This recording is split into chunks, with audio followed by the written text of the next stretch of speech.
Good afternoon. Good afternoon, Muskegon. I'm Chauncey Williams. And I'm Tony Williams. And this is What Do I Do Now, your guide to credit, debt, and planning for your financial success with 103.7 The Beat. All right, March Madness is over. It's over. I guess Roy Officially. Williams told me what it was. Your boy. Yeah, he told me. I heard it. They played it. They played it earlier this week. They just played that clip. I guess they liked that clip when we were talking about that. But Okay. I guess we predicted it outright. Roy Williams knew what he was doing. Yeah, you have to give him credit. He's out. They say now he's got more wins than Dean Smith, his mentor. He is taking over. That's big time. Yeah, it is. That's big time. And of course, man, media is so fickle. I was listening to Sports Talk the other day. Yes. And they had to throw shade on him. Okay. What they say about him? 77 times he's been investigated in the collegiate ranks for academic fraud, cheating. Okay. Yeah. There's all kind of terms you can use, but I can remember back in the day he been investigated. That's like if you're a millionaire, you've been audited. Yeah, 77 times. They coming. He ain't in jail. He not done coaching. They never came up with anything. Okay, and now back in the day, the rule was if you wasn't cheating, you wasn't trying. Okay, sure. So you wasn't trying to win if you wasn't cheating. You had to do something. Whether you believe it or not, if you're not cheating, you ain't trying. Especially with them football players. Oh yeah. Man. Eric Dickerson said, if you didn't give me no car, I wouldn't even come for the visit. Highest bidder, baby. He said it was a Trans Am, a Formula Trans Am, a gold one. And his mama said, it's a car. I said, yes, I got to go visit them next week. Yep. So you got to look at that. That's the wage of war. But you fighting for the best players because they're going to make you, it's $1 billion, billion dollar weekend. It's $1 billion. That's right. Yeah. And one of the stories was Marcus Dupree. I don't know if you remember him or not. Yes, I do. And they asked Marcus, what did he have to get to go to Oklahoma?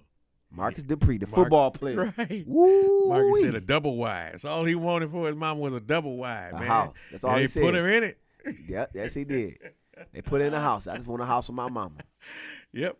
Out in Oklahoma. Maybe it was northern Texas. I forgot where Marcus Dupree was from. But that's northern Texas. Yeah. He was on 30 for 30. Yeah, he was better than Bo Jackson. He was better than a lot of people. Yep. He was a beast, man. But, all that's short-lived.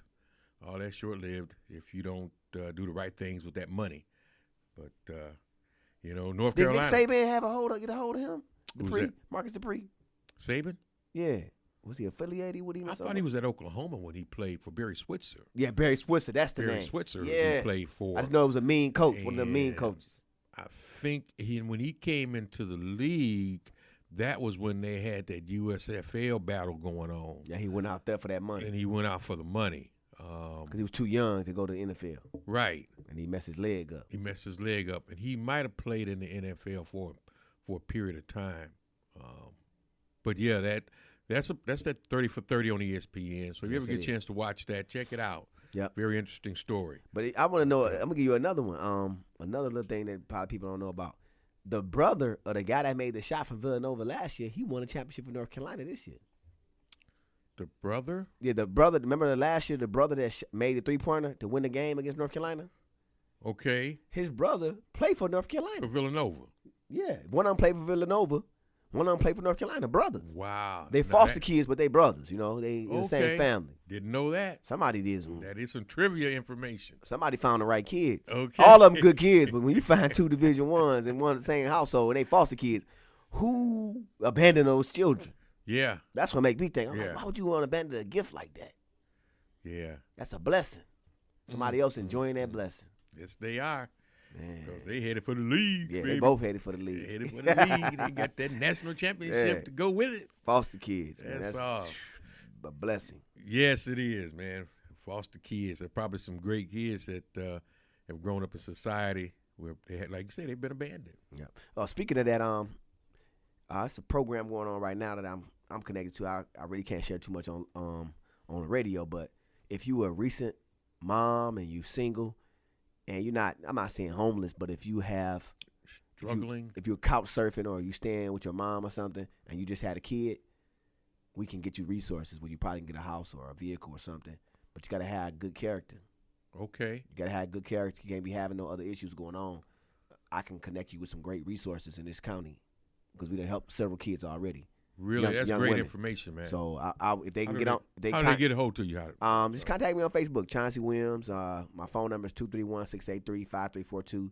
And then I just want to meet you because my name go out there when I recommend people. So I want to make sure I put the right people in the right place so the children that they have don't become a foster kid. Right. And you get to keep your kids. So that's me thinking about that. So it's a couple, and they were happy with the people I've sent so far. I've sent about 6 young ladies, and really, the company's really impressed with the people I sent. So I don't want to send someone that I go over their house and it smell like weed or something. Oh, or, no. You know, it's some you problems. got kids in the house. Can't have it. I can't. No. I'm not gonna put my name online for something that's not credible.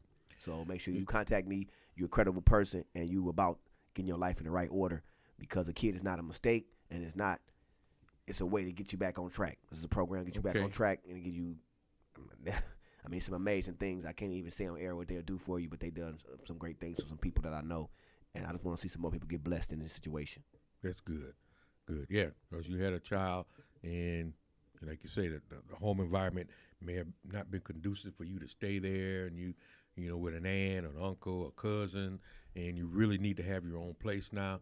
The thing to do is to get a hold of Chauncey, give him a call, and get some help. Yeah, if you're a single mom and you need somewhere to stay. I mean, if you're staying with your mom or somebody, that's not your residence. Okay, it's not. That's right. You at somebody else's residence, so you want your own. With a child. Get your own. Man, it's April is financial month. You know that, don't you? Oh, you betcha. You know why it's financial month? Them taxes. April 18th. I saw you today. I was April coming. 18th. Yeah, I was coming from the tax place today. Yeah, that's when I seen you. I still got more tax work to do on my personal business and my own personal self, but that was for our business. But I saw you. I was like, and it's financial month. So yes, it is, man, in a number of ways. Yes, it is. This is a month where, when you divvy up and you get take care of the government, but also it gives you an opportunity to take inventory. That tax statement basically says where you at financially. That's right. And saying, how can I make it bigger and better? How can I make my deductions look good on paper and benefit me and my family? And it's the growth. It's a report card. That's what it is, man. And like I told you, my accountant told me that I'm paying more. I'm paying more in taxes this year. Is that a good or a bad thing? And he said, well, you know why you paying more? Because you earned more. Okay. You made more money. So, all right. That's the American way, man. That's the American way. Yes, yeah. I just want to give a shout out to the company that me and my business partners attended today. It was Forest Taxes. Forest Taxes off actually Ashley Forrest, president. Okay. It's on Clay. Yep, 173 West Clay Avenue, Muskegon, Michigan 49440. I was like, well, we got a local business. Why not have a local tax rep? That's right. Let's make sure we do it right and make sure we connect. But I just want to give them a shout out. Forest Taxes, Ashley Forrest, and 173 Clay Avenue, Muskegon, Michigan 49444. Right there where the beauty shops are. That's right. And what's the restaurant on the corner? That's a pretty good restaurant too. Yeah, we've been there. We had lunch, man. We had lunch there. Is it Claire's or something? No, man. Carmen's. Okay. Yes, yeah. I always get a turkey burger when I go there. So right. Those are two good establishments, and local dollars. I always trying to figure out how my dollar can keep on recycling in my own community. Absolutely. And you know what I mean? In my own community. And just seeing that and seeing people that are knowledgeable. That's what I love to spend my money with. And just seeing that today and working with in that capacity with Forest Taxes, that they really showed me that they're gaining some great knowledge over there and doing some big things in a major way. So I appreciate the services and everything, because we interviewed about several places. I called about several places, and it took me and my partners a long time to figure out who. That's why we in the month of April. That's an important piece of work, man. Yes, it is. So you want to make sure that you got the right folks that's going to look out for you and do the right things. So it's all about growth in the future and just keep on growing. So we appreciate that experience. So they got a couple weeks yet, and if you haven't found anybody, there you go. Go down there and see the folks at Forest Tax, and because you got to go to somebody. You got to go to somebody. You might as well go to somebody in your neighborhood. You can't look at all them W-2s and 1099s on your table. Right. Yeah, and run out to the big, the ones that do all the advertising on TV, the Jackson Hewitts. Yeah, H&R Block. That's going to hit you with the standard deduction. Yeah, you're a number to them. You're a number. These folks takes a personal interest. That's right. I don't want to be no number, man. That's sad when you're a number. Yep. You get taxed when you're a number. Okay. Oh. Put a calculator out. Oh, if you do this, you do this. Oh, that's an extra hour. Yeah. You know how they do. Oh, yeah. It's about numbers. They're pushing them in, they're pushing them out. Okay? It's a business. How many And you then- do today? Then that storefront they might be empty. They saying, Oh, they do. like, Yeah, they they're did my not there taxes. year-round. And you go around, you're like, where they go? Yeah, they're not there year-round. Boys So is it's always there good to have year-round. professional. It's always good to have a professional doing it. Yep. That's year round that you can see, and they're invested in the community also. So Yeah, that's always good. We'll get a little more involved next week's show with the finances and the taxes and things like that. So closer to that deadline date. Yes, sir. Deadline. Coming up. If you're not ready, file for an extension. Don't wait. Doesn't cost you anything. File for an extension, but you must pay your taxes because the IRS don't play. They want that bill. They don't play. Got that bill. They will come and get you. Yep. What you got today, Everything Tony? you I got. know you sent me some emails and some things. And You know, man, I had something come across my desk that kind of made me sit down, man, because when I was reading it, I looked at this and I thought, man, this is an attack on the public school system. And what this is the budget for 2018-2019 school year, which is coming from the current administration. okay. And 45. Okay. Sound like a weapon. Okay. 45. 45. See that?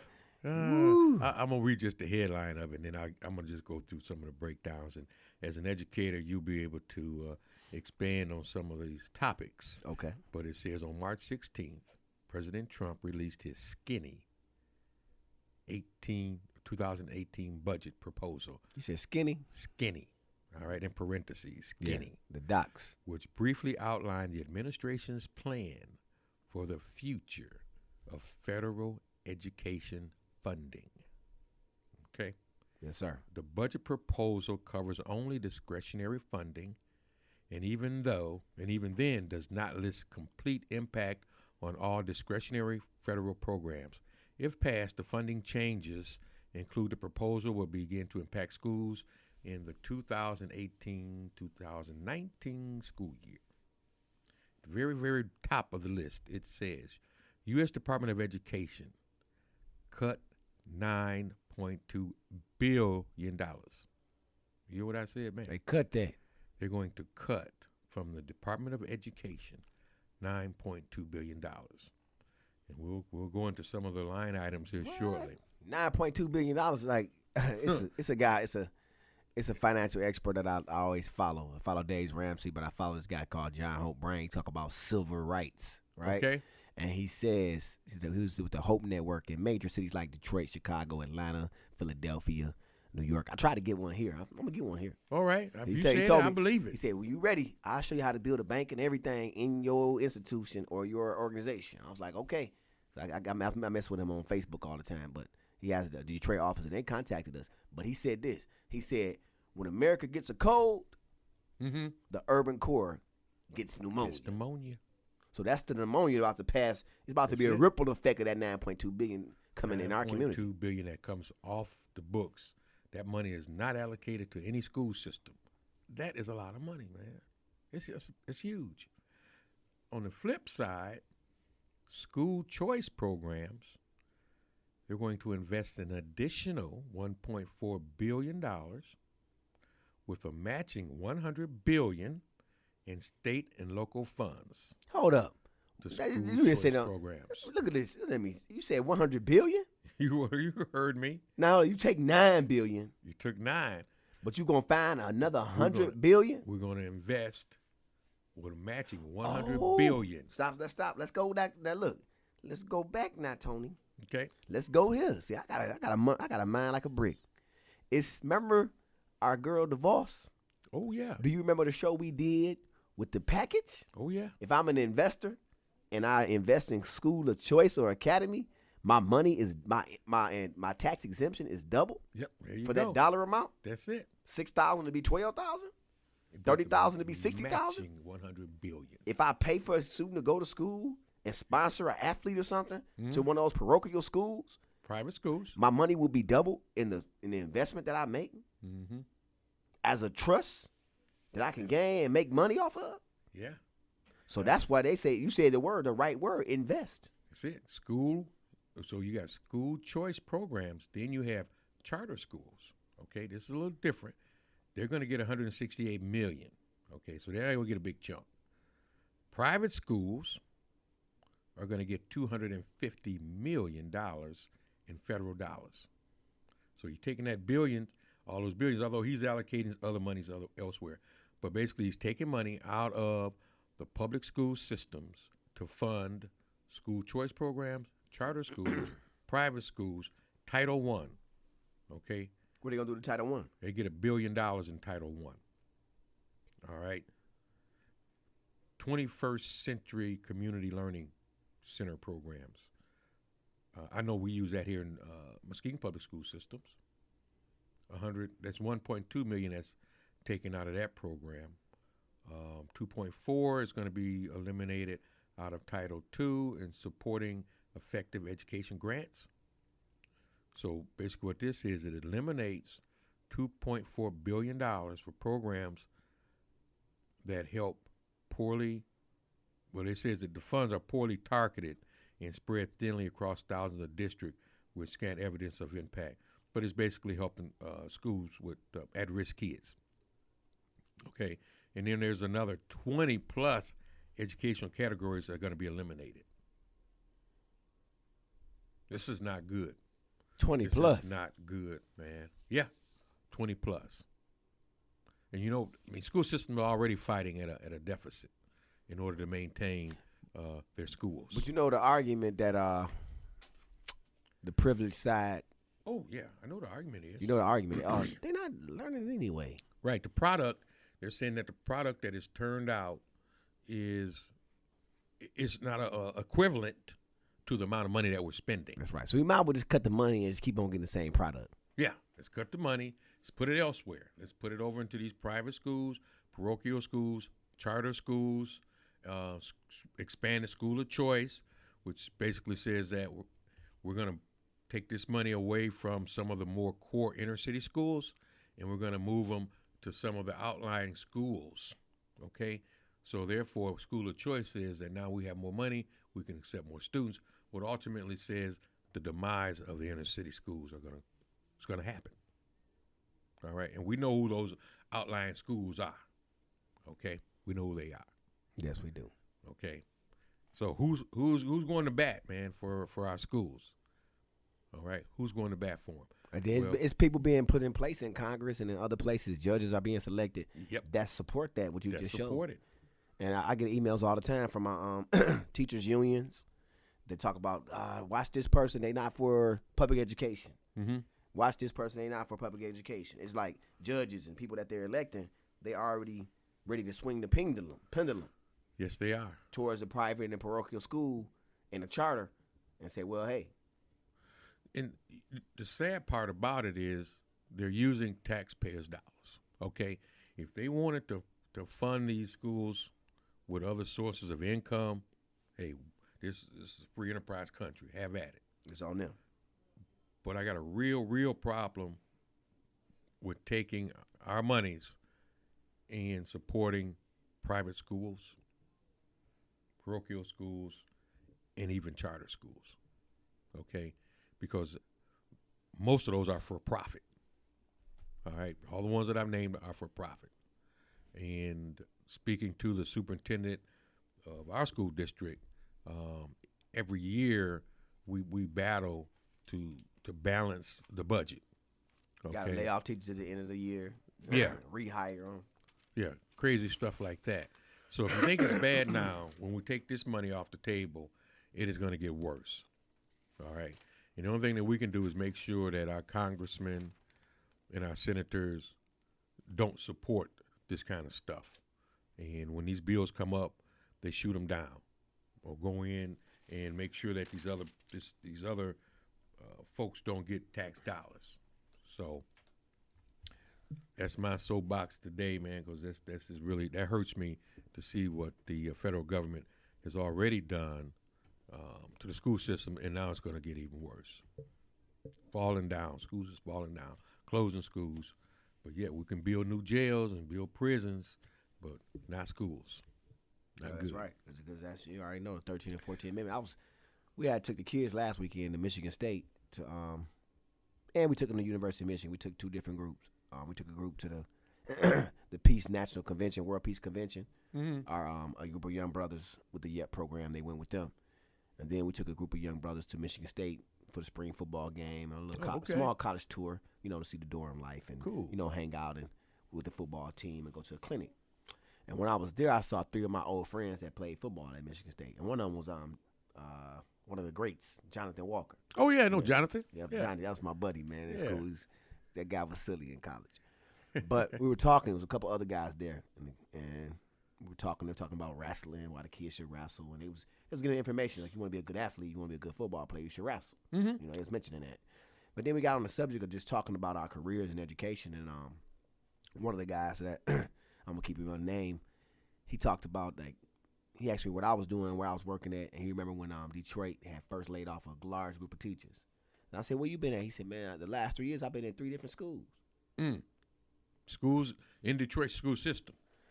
All right, one of them in Detroit school system. Another one is working for National Heritage, like Timberland schools. Right. And he said we keep on, we can't keep it, we can't retain it. No. So then look at that. You breaking all this new stuff, and they struggling. Then you got the public struggling. Everybody's struggling. Everybody fighting for. It's like everybody in 50 feet of water, and they got this small raft. Right. With a spoon. Ain't nobody finna pull you in.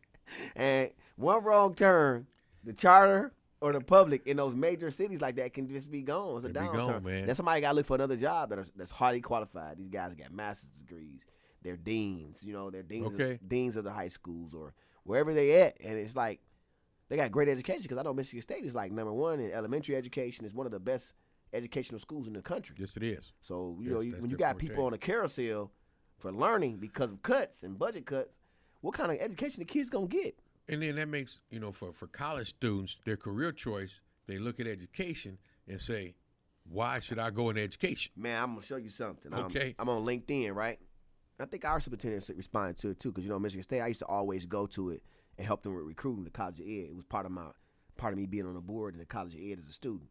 When I graduated, 3 years, come back and work the job fair. So I just checked on it, and I was like, I called up and just hung out. But then I was looking on my LinkedIn profile, my news feed, and it was empty. I'm talking about, we have it at the Breslin every year for the teachers, right? Okay. Nobody was there. Nobody's headed for education as far as a career choice. Not from what I've seen. Not in Michigan.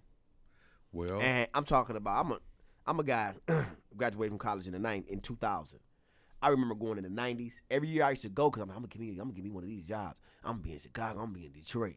I wanted to be in a big city. I'm gonna be in Boston. And those things happen. But those opportunities was like, oh, we need you. Yeah, come on, brother. I mean, I saw it, the picture that they posted. She was like, it's the days and times of the 80s and 90s and early 2000s is over. It's over, man. Yeah. When we were in Florida, it passed February.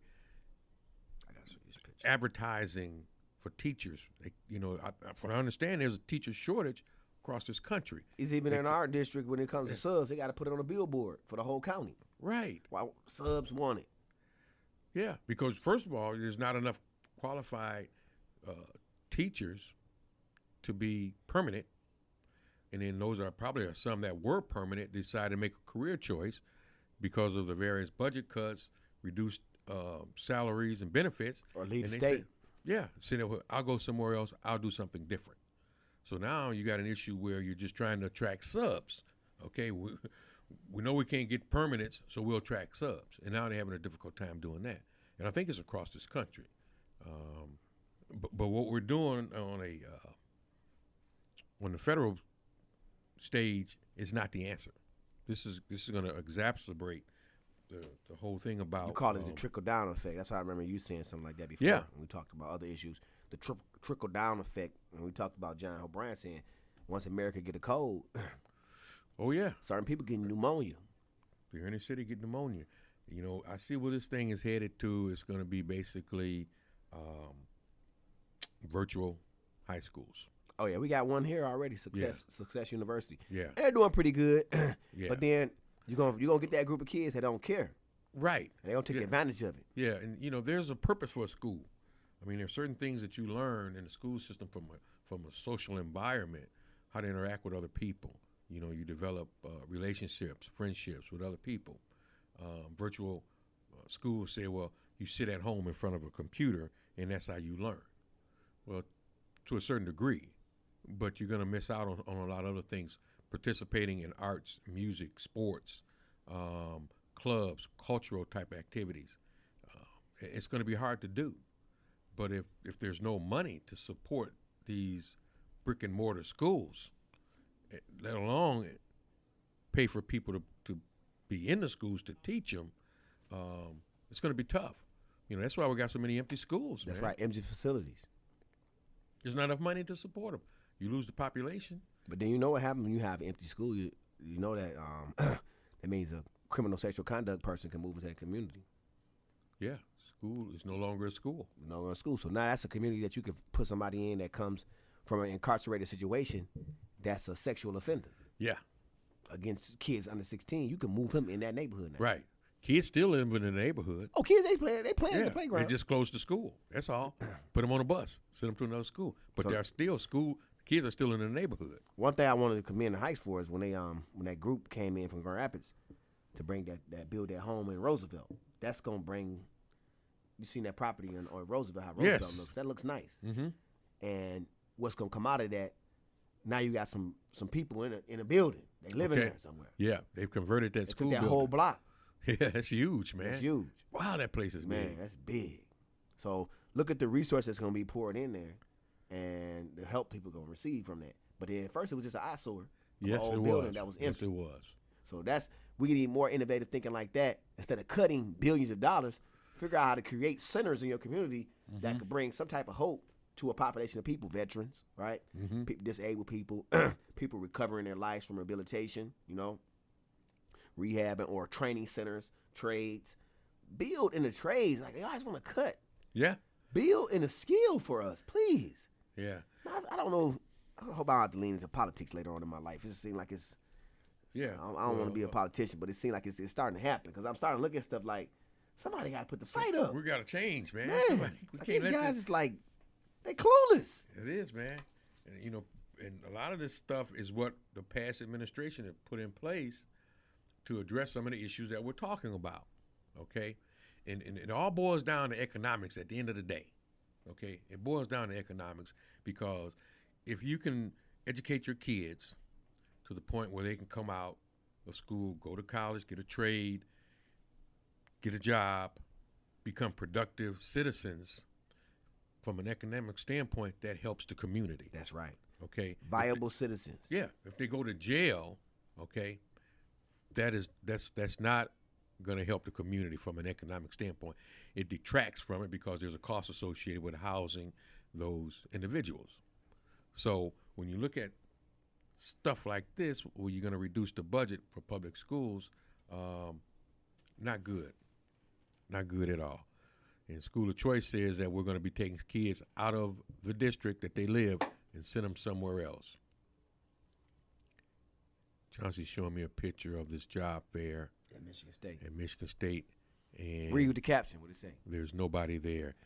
This was the view from MSU's teacher job fair today. In the heart of the day, in the 80s and the 90s, it was packed. If you weren't aware, we have a serious problem in education. Teaching has become an undesirable profession, and it breaks my heart. And I do this. This is what I do. Like, they can Yeah. get rid of paying me. You gonna see Chauncey still going to the gym, Okay? still going to the prison, still trying to work with somebody's kid. That's what I know how to do. That's your calling, man. Before I even got my education, that's what I was known as. Like, oh, he'll work with you, he'll help you. That's my thing. That's your DNA. Yeah, that's my who you DNA. are, man. So it's like when you look at something like that and you see that, you like, man, That's sad, man. You need to post that She on been your in Facebook page, man. she been in the game a long time, man. Yeah. I mean, and it's a lot of benefits being an educator. And like they pay off the student loans.